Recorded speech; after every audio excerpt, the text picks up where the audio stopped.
안녕하세요. 제 첫 번째 팟캐스트의 주제로 취미생활에 대해서 이야기해보려고 해요. 여러분은 코로나 전과 후에 취미가 달라졌나요? 저는 코로나 전에는 친구들과 자주 만나고 국내나 해외여행도 자주 하는 편이었는데 코로나 후에는 혼자 하는 활동이나 집에서 할 수 있는 취미 활동을 많이 하고 있는 것 같아요.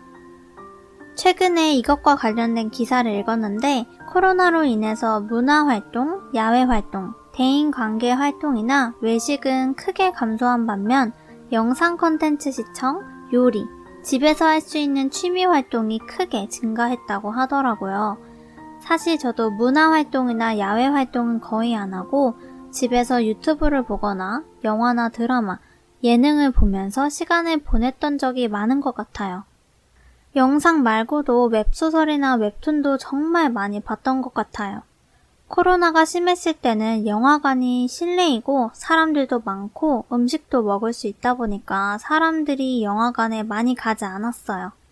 그래서 유튜브뿐만 아니라 넷플릭스나 웨이브, 티빙, 디즈니 플러스 같은 OTT 서비스를 이용하는 사람들이 많이 늘어났어요. 저도 영화관에 가는 걸 좋아했었는데 코로나가 시작한 이후로는 영화관에 간 적은 없고 이 OTT 서비스를 이용해서 영화나 드라마를 자주 봤었어요. OTT 서비스의 인기로 영화관을 이용하는 사람들이 크게 줄면서 영화관이 사라지는 거 아니냐는 이야기를 하는 사람들도 많았고 그에 대한 기사를 읽은 적도 있었어요. 그런데 영화관은 영화관만의 매력이 있기 때문에 영화관이 사라지는 일은 없을 것 같다고 저는 생각하고 있어요. 여러분은 코로나 시대로 인한 영화관의 변화나 영화관의 미래에 대해서 어떻게 생각하시나요? 댓글로 여러분의 생각을 공유해주면 좋을 것 같아요. 저는 코로나가 1년이 넘어갈 때쯤에 정말 답답하고 집에만 있고 잘 안 움직이니까 몸이 너무 무거워져서 운동의 필요성을 많이 느꼈어요. 그래서 한동안 홈트를 정말 많이 했는데 여기에서 홈트는 홈트레이닝의 줄임말로 집에서 하는 운동을 말해요. 코로나가 심해지면서 학생들도 집에서 온라인 수업을 듣고 회사원들도 재택근무를 시작하면서 활동량이 많이 줄고 편한 배달 음식을 많이 시켜 먹다 보니까 갑자기 살이 찐 확진자라는 말도 유행했어요. 코로나 확진자라는 말을 이용해서 살이 확 쪘다고 해서 확진자라고 이야기하기도 했어요. 그래서 이렇게 갑자기 살이 찐 사람들을 위한 홈트 영상도 굉장히 많았어요. 부위별 운동 방법도 있고 유산소 운동도 있고 재미있는 운동 영상들이 많이 올라와서 저도 홈트를 많이 했었어요. 필라테스나 PT를 하러 가지 못하는 사람들을 위해서 운동 밴드나 필라테스 기구를 파는 사업들도 많아진 것 같아요.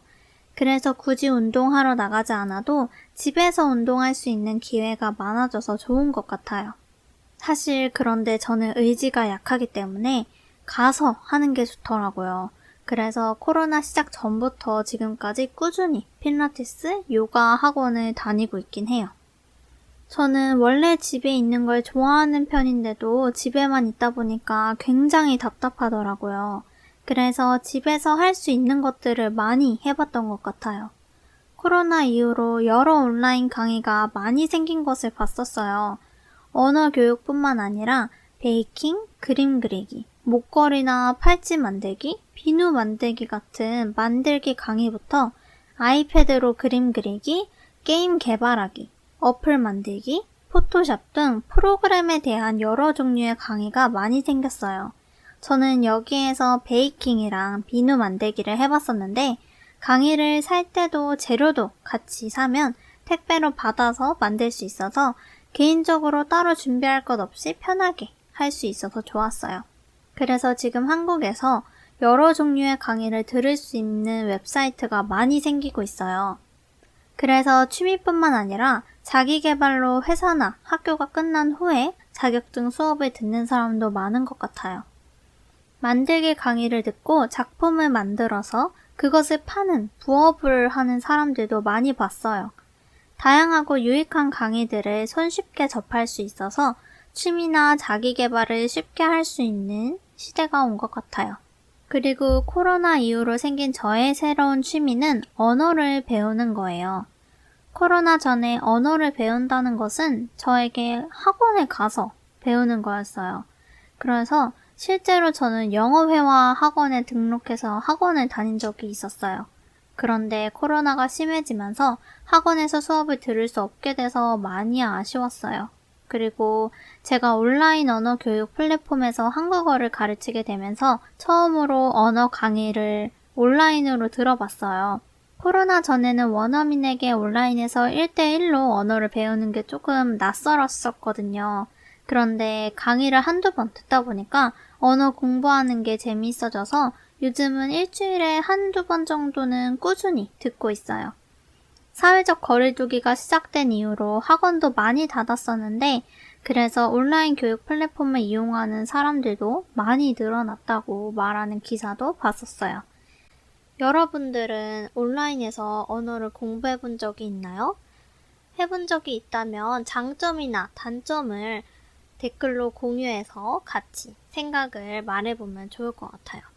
그래서 오늘 주제였던 취미 활동을 이야기했는데 여러분도 코로나 전과 후의 취미 차이나 코로나 후에 새로 생긴 취미에 대해서 댓글로 남겨주면 좋을 것 같아요.